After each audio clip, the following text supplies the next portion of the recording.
আসসালামু আলাইকুম, স্বাগত জানাচ্ছি আরটিভির দুপুরের সংবাদে। পুরোটা সংবাদে আপনাদের সাথে রয়েছে আমি নুসরাত সুজানা। দুর্নীতি সন্ত্রাস নিয়ন্ত্রণে পুলিশ বাহিনীকে ব্যক্তির রাজনৈতিক পরিচয় না দেখার নির্দেশনা দিয়েছেন প্রধানমন্ত্রী তারেক রহমান। সাম্প্রদায়িক সম্প্রীতি কেউ যেন নষ্ট করতে না পারে সেজন্য কঠোর হওয়ার নির্দেশনা দেন তিনি। বলেন, সততা, দক্ষতা ও মেধা হবে পুলিশের নিয়োগ, বদলি ও পদোন্নতির মূলনীতি। নিজ কার্যালয়ে বাহিনীটির ঊর্ধ্বতন কর্মকর্তাদের উদ্দেশ্যে দেয়া ভাষণে তিনি এসব কথা বলেন। রুদ্র রফিকের রিপোর্টে দেখুন বিস্তারিত। পুলিশ সপ্তাহ ২০২৬-এর উদ্বোধন উপলক্ষে তেজগাঁওয়ে নিজ কার্যালয়ের শাপলা হলে বাহিনীটির ঊর্ধ্বতন কর্মকর্তাদের উদ্দেশ্যে ভাষণ দেন প্রধানমন্ত্রী তারেক রহমান। শুধু জনবান্ধব নয়, আমরা চাই মানুষের একটা আস্থা তৈরি হবে, আপনার একটা আস্থার জায়গা হবেন মানুষ। প্রধানমন্ত্রী বলেন, আইন শৃঙ্খলা রক্ষাকারী বাহিনী যথাযথ চেষ্টা করলে সমৃদ্ধ স্বনির্ভর বাংলাদেশ গড়ার পথে এক ধাপ এগিয়ে যাবে দেশ। পুলিশের কার্যক্রমের উপরে পুলিশের আস্থা এবং নির্ভরতার সৃষ্টি হলে আমি মনে করি একটা যে নতুন সমস্যা তৈরি হচ্ছে বা হয়েছে, বিশেষ করে 5ই আগস্টের পরে মব ভায়োলেন্স, এই জিনিসটাকে খুব সুন্দরভাবে ট্যাকেল করা সম্ভব হয়। সাম্প্রদায়িক সম্প্রীতি রক্ষায় পুলিশ বাহিনীকে কঠোর হওয়ার নির্দেশনা দেন তারেক রহমান। আমরা অবশ্যই এক ধর্মের মানুষ সকলে বসে নেই, এখানে বিভিন্ন ধর্মের মানুষ আমরা উপস্থিত আছি, হয়তো সংখ্যায় কম বা বেশি। সাম্প্রদায়িক সম্প্রীতি কিংবা কোন রকমের নাশকতামূলক কার্যক্রমে লিপ্ত হতে না পারে, কঠোর হস্তে কঠোরভাবে এটিকে আমাদের এনশিওর করতে হবে।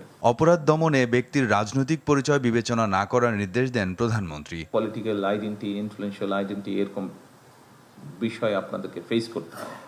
আমি পরিষ্কারভাবে আপনাদের সামনে আজকের এই অনুষ্ঠানে বলতে চাই, দুর্নীতি সন্ত্রাস নিয়ন্ত্রণে ব্যক্তির রাজনৈতিক পরিচয় নয়। যে বা যারা অপরাধে লিপ্ত হবে তাকে আপনারা অপরাধী হিসেবেই বিবেচনা করবেন। দক্ষ, সাহসী ও সৎ পুলিশের উপর সরকারের সফলতা নির্ভর করছে বলেও মন্তব্য করেন সরকার প্রধান। সততা, মেধা এবং দক্ষতাই হবে প্রশাসনের নিয়োগ, বদলি কিংবা প্রমোশনের মূলনীতি। রুদ্র রফিক, আরটিভি, ঢাকা। সাইবার ও ফিনান্সিয়াল অপরাধ দমনে পুলিশের আলাদা সমন্বিত সাইবার সিকিউরিটি ক্রাইম ইউনিট প্রতিষ্ঠিত করা হবে বলে জানিয়েছেন স্বরাষ্ট্রমন্ত্রী সালাউদ্দিন আহমদ।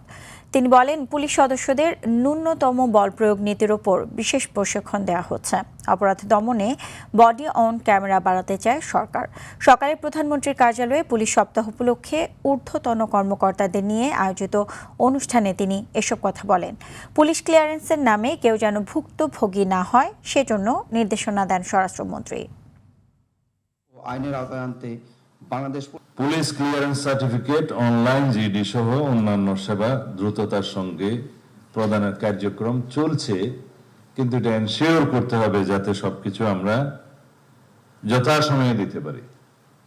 পুলিশ ক্লিয়ারেন্সের নামে অতীতে যে সমস্ত ভোগান্তি হতো, আমরা নিজেরা ভুক্তভোগী জানি, সেই রকম কোনো রিপোর্ট যেন না আসে। গর্ভের সন্তান ছেলে নামে তা প্রকাশ করা যাবে না মর্মে পূর্ণাঙ্গ রায় প্রকাশ করেছে হাইকোর্ট। ভ্রূণের লিঙ্গ নির্ধারণ ও প্রকাশের অনৈতিক চর্চা বন্ধে হাইকোর্টের প্রকাশিত এ পূর্ণাঙ্গ রায়ে আদালত বলেন, অনাগত শিশুর লিঙ্গ নির্ধারণ ও প্রকাশ নারীর প্রতি বৈষম্য, কন্যা শিশু হত্যার ঝুঁকি ও সাংবিধানিক অধিকারের পরিপন্থী। রায়ে বিচারপতি নাইমা হায়দার ও বিচারপতি কাজী জিনাত হকের বেঞ্চ স্বাস্থ্য অধিদপ্তরকে 6 মাসের মধ্যে অনাগত শিশুর ডায়াগনস্টিক তথ্য সংরক্ষণে কেন্দ্রীয় ডিজিটাল ডাটাবেস তৈরির নির্দেশ দিয়েছে। এর আগে 2020 সালের 26 জানুয়ারি সুপ্রিম কোর্টের আইনজীবী ইশরাত হাসান গর্ভের শিশুর পরিচয় প্রকাশ বন্ধে রিট আবেদন দায়ের করেন। কোনোভাবেই মৌখিক, লিখিত কোনো চিহ্নের মাধ্যমে মাতৃগর্ভে থাকা শিশুর পরিচয়, লিঙ্গ পরিচয় প্রকাশ করতে পারবেন না এবং স্বাস্থ্য মন্ত্রণালয় এই রিটের পরিপ্রেক্ষিতে একটা নীতিমালা তৈরি করে। ভ্রূণের লিঙ্গ নির্ধারণের মাধ্যমে কন্যা শিশুর বিরুদ্ধে বৈষম্য ও সম্ভাব্য নারী ভ্রূণ হত্যার ঝুঁকি তৈরি করে, যা সংবিধানের 18, 27, 28, 31 ও 32 অনুচ্ছেদের সাথে সাংঘর্ষিক। আওয়ামী শাসনামলে ডিজিএফআইয়ের জেআইসিতে গুম নির্যাতন মামলায় শেখ হাসিনা ও সেনা কর্মকর্তা সহ 13 জনের বিরুদ্ধে সাক্ষ্য গ্রহণ চলছে। সাক্ষ্য দিচ্ছেন গুমের শিকার যুবদল নেতা ও ব্যবসায়ী নাজিম উদ্দিন। 2 বিচারকের উপস্থিতিতে আন্তর্জাতিক অপরাধ ট্রাইব্যুনাল 1-এ চলছে মামলার বিচারিক কার্যক্রম। অন্যদিকে ট্রাইব্যুনাল 2-এ জুলাই গণঅভ্যুত্থানে কুষ্টিয়ায় 6 জনকে হত্যাসহ 3 অভিযোগের মামলায় আওয়ামী লীগ নেতা মাহবুবুল আলম হানিফ সহ 4 আসামির বিরুদ্ধে যুক্তিতর্ক উপস্থাপন শুরু করেছে প্রসিকিউশন।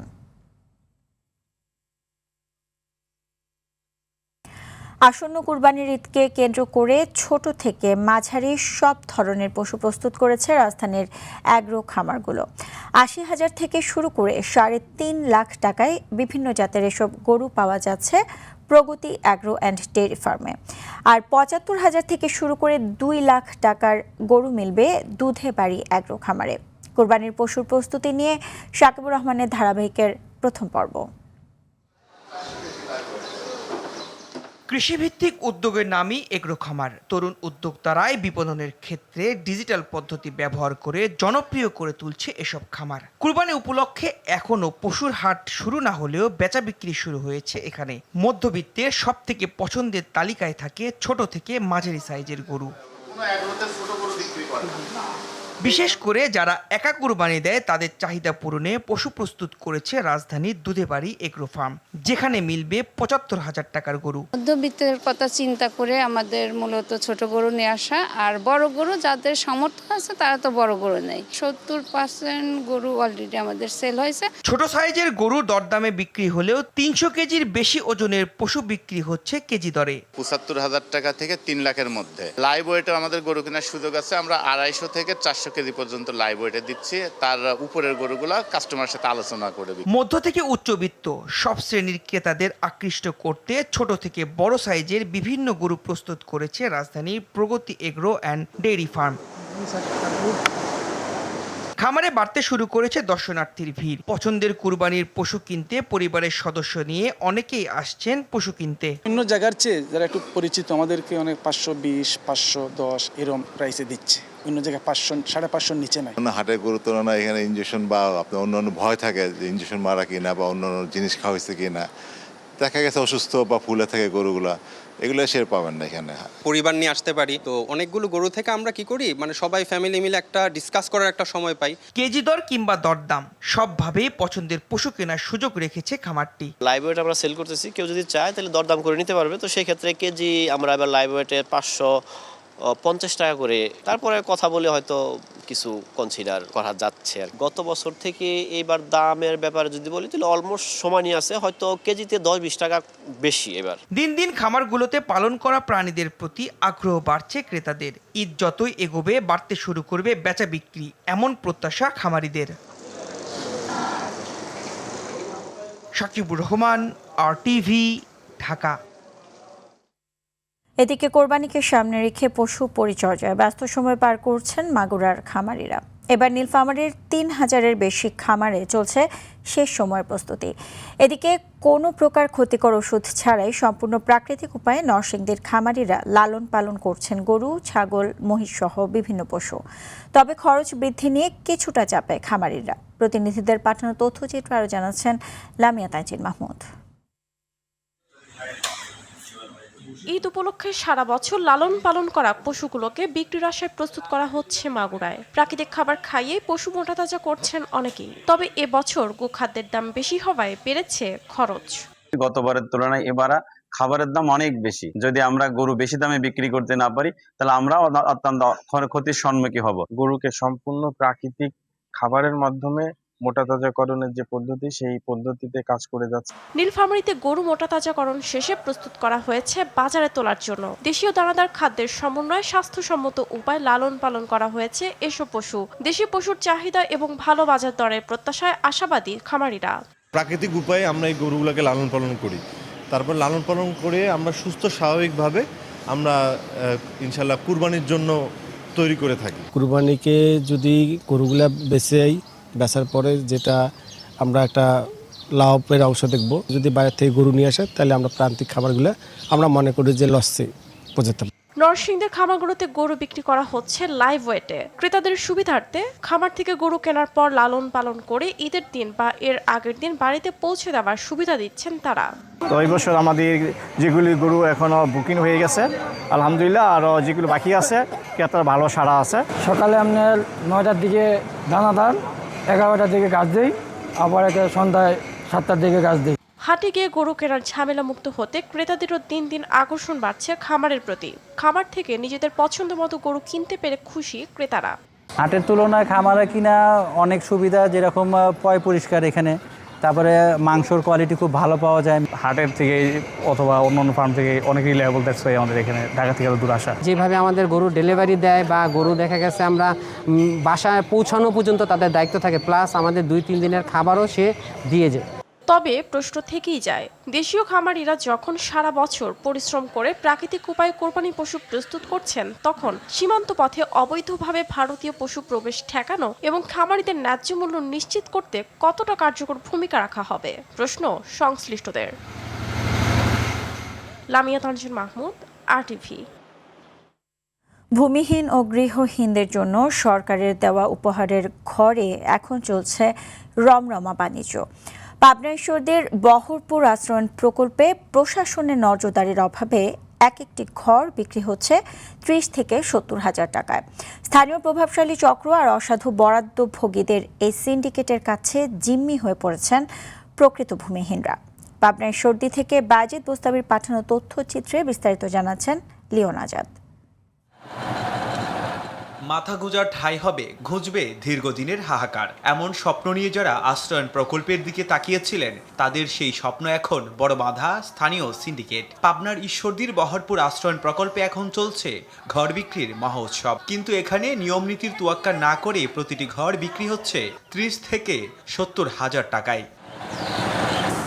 অভিযোগ রয়েছে, সচ্ছল ব্যক্তিরা নামে বেনামে একাধিক ঘর বরাদ্দ নিয়ে এখন তা ছড়া দামে বিক্রি করে দিচ্ছেন।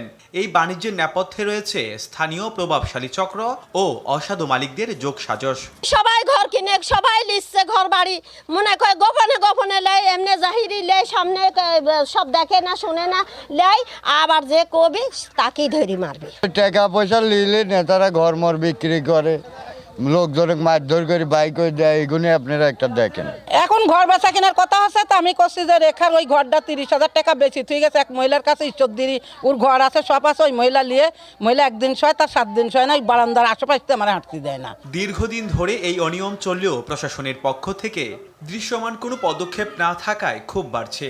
তবে বিষয়টি নিয়ে তদন্ত সাপেক্ষে কঠোর ব্যবস্থা নেওয়ার আশ্বাস দিয়েছেন স্থানীয় এই প্রশাসনিক কর্মকর্তা।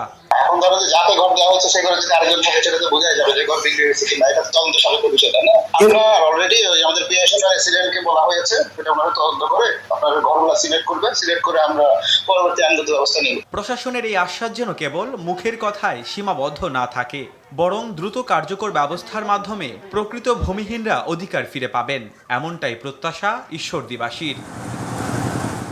Leone Azad, RTV। নির্বাচনী ইশতেহার অনুযায়ী আগামী 5 বছরে 1 কোটি মানুষের কর্মসংস্থান সৃষ্টির লক্ষ্যে সরকার কাজ করছে বলে জানিয়েছেন দুর্যোগ ব্যবস্থাপনা ও ত্রাণ মন্ত্রী আসাদুল হাবিব দুলু। দুপুরে লালমনিরহাটে এক অনুষ্ঠানে তিনি কথা বলেন। এ সময় তিনি আরও বলেন, দেশে বেকারত্ব বর্তমানে একটি বড় অভিশাপ হিসেবে দেখা দিয়েছে। এই সমস্যা সমাধানে নানা পরিকল্পনা গ্রহণ করা হয়েছে। আগামী 5 বছরের মধ্যে এসব পরিকল্পনা বাস্তবায়ন করা হবে। প্রধানমন্ত্রী তারেক রহমানের চীন সফরের মধ্য দিয়ে শীঘ্রই তিস্তা মহাপরিকল্পনার কাজ শুরু হবে বলেও জানান মন্ত্রী। আমাদের লক্ষ্য রয়েছে যে আগামী 5 বছরে 1 কোটি কর্মসংস্থানের একটা মহাপরিকল্পনা নিয়ে সরকার কাজ করে যাচ্ছে। এখানে বেসরকারি শিল্প উদ্যোক্তা যারা রয়েছে এবং সরকারি ক্ষেত্রে এটা আমরা নিয়োগ দেওয়ার চেষ্টা করব। বাংলাদেশে তো বেকারত্ব একটা অভিশাপ হিসেবে দেখা দিয়েছে, ভয়াবহ রূপ ধারণ করেছে। সে ব্যাপারে আমাদের মাননীয় প্রধানমন্ত্রী জনাব তারেক রহমান ইতিমধ্যে অনেক ধরনের পরিকল্পনা গ্রহণ করেছেন। ফেনীর দাগনভূঞায় মাদকাসক্ত ছেলে রাফির ছুরিকাঘাতে লাকি আক্তার নামে এক মায়ের মৃত্যু হয়েছে। এ ঘটনায় গুরুতর আহত হয়ে হাসপাতালে চিকিৎসাধীন রয়েছে তার বাবা মোস্তফা ভূঁইয়া ও বোন মিথিলা মোস্তফা। শনিবার দিনগত রাতে উপজেলার সিন্দুরপুর ইউনিয়নের দিলপুর গ্রামে ঘটনা ঘটে। পরে ঘটনাস্থলে পৌঁছে অভিযুক্ত রাফিকে গ্রেফতার করে পুলিশ। স্থানীয়রা জানান, পারিবারিক কলহের জেরে ধারালো অস্ত্র দিয়ে পরিবারের সদস্যদের উপর এলোপাতাড়ি হামলা চালায় অভিযুক্ত রাফি। এতে গুরুতর আহত হয় তার মা, বাবা ও বোন। পরে তাদের ফেনী সদর হাসপাতালে নেওয়া হয়। লাকি আক্তারকে মৃত ঘোষণা করেন কর্তব্যরত চিকিৎসক।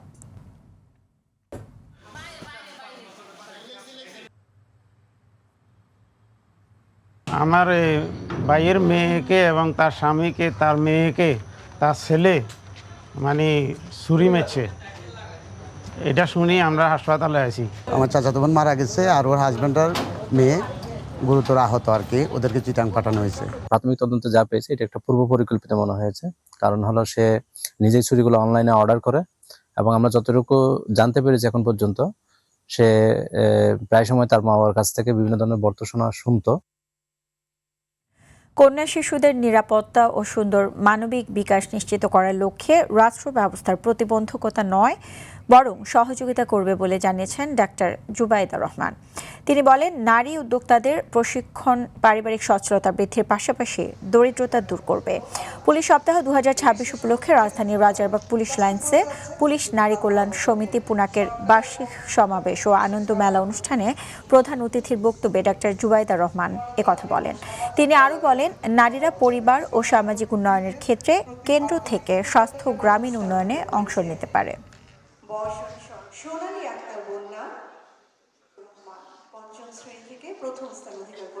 আমরা সকলে যদি নিজ নিজ ক্ষেত্রে কাঙ্ক্ষিত সমাজ গঠনে অবদান রাখি, তাহলে নিশ্চয়ই সেটি বাস্তবায়ন করা সম্ভব ইনশাআল্লাহ।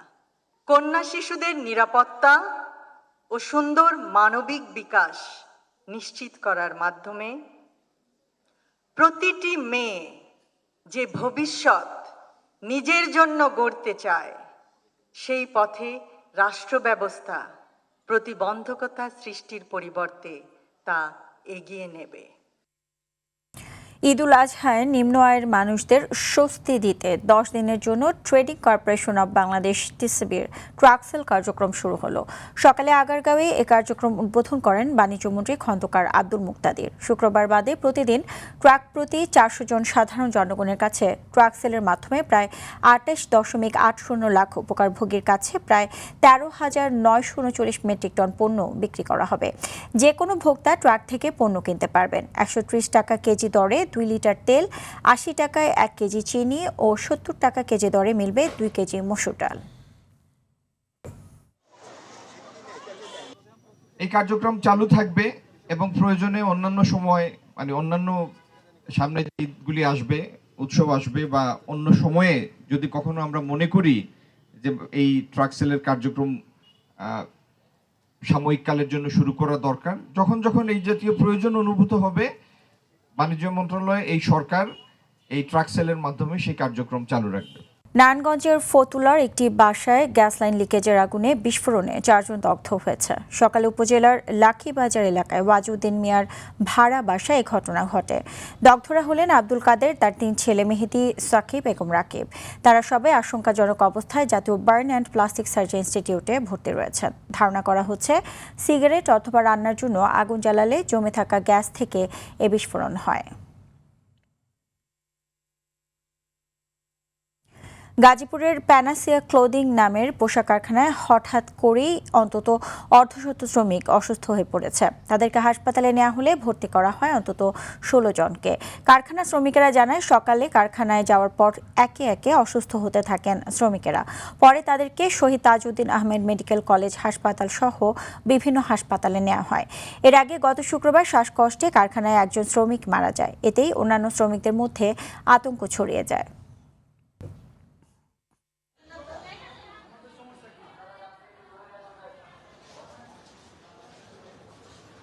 কাজ শুরু করবো, এর মধ্যে দেখি যে একটু একজনের পর একজন মাথা ঘুরে পড়ে যাইতেছে। একটা মর্মান্তিক ঘটনা, ঠিক না? তো আসলে এটা সুষ্ঠু একটা চিকিৎসা হোক।